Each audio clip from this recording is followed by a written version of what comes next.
Well, today's headlines are all about what a great job Ben Bernanke and the Fed are doing managing this economic crisis. But my question is, a great job for who? Wall Street? I mean, I got news for you. What's good for Wall Street ain't always good for your street.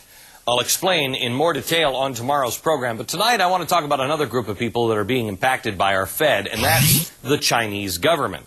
As owners of nearly $700 billion in U.S. securities, the Chinese would seem to be more motivated to help keep our economy stay strong, right? But take a second with me and just look at it from the other side. What if instead, looking for a return on their money, the Chinese are really looking for an insurance policy? For example, right now there's a controversy brewing over China's handling of a violent protest in Tibet, which has led some people to call for a boycott of the opening ceremony of the Beijing Olympics later this year. But would the U.S. really participate, knowing that if the Chinese wanted to, they could dump billions of our debt onto the market, or just dump cash, dollars, into the market, driving our dollar even lower and dropping the hammer down on an economy that's already teetering on the edge? Would they do it, or are we just afraid that they might do it? And what about Taiwan? How much of an economic impact would we have on our policies should anything happen there? Gordon Chang is the author of The Coming Collapse of China. Hello, Gordon. Hi, Glenn. I don't think we're going to boycott. I don't think anything's really going to happen. And let me show the audience why. Put up the full screen of how much China owns of us. And our trade surplus. What is our trade surplus now? I can't even get the official numbers. Well, the Chinese trade surplus against the United States is $256 billion.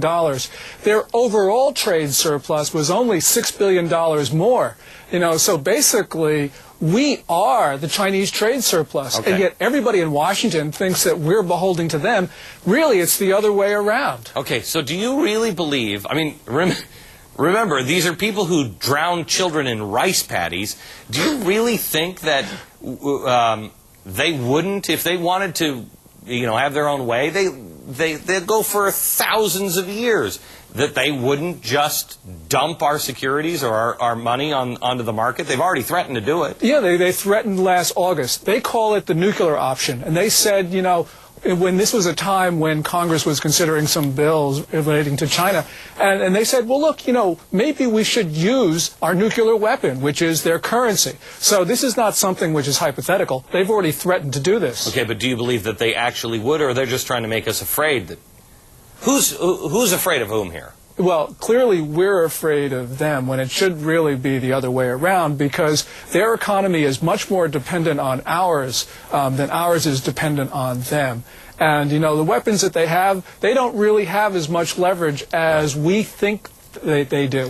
We're so afraid of them, but we really shouldn't be. I have to tell you, when you look at the rise in commodities, the rise in copper, the reason why copper is so expensive right now here in the United States is because they're completely redoing Beijing. They're trying to make this into a perfect little American city, if you will, the city of the future, a perfect green city.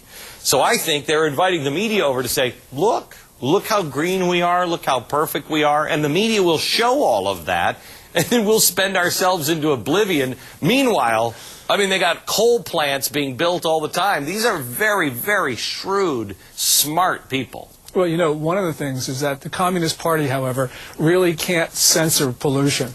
And although that they come out with all these statistics which says that the air in Beijing is better, what they're really doing is moving their monitoring stations away from the center of the city so that the readings look better. But people in Beijing have had all of these chronic respiratory problems because of the air. And the Olympics are going to be a problem because the endurance events may not be able to be held just because it would harm the athletes too much. You think anybody, I love the comment from France that they said, we shouldn't boycott the games because that would be wrong, but we should boycott the opening ceremonies. And they thought, that's like, how French is that?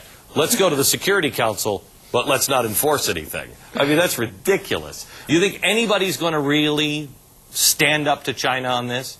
Well, I don't think that they will, but certainly they should, because it's not just Tibet, it's not just Darfur, it's not just human rights, and it's not their support for the Iranian nuclear weapons program. It's all of these things together. Yeah. And China is destabilizing the international community, and they should pay a price for it. And so far, we haven't asked them to pay a price. Gordon, thanks a lot.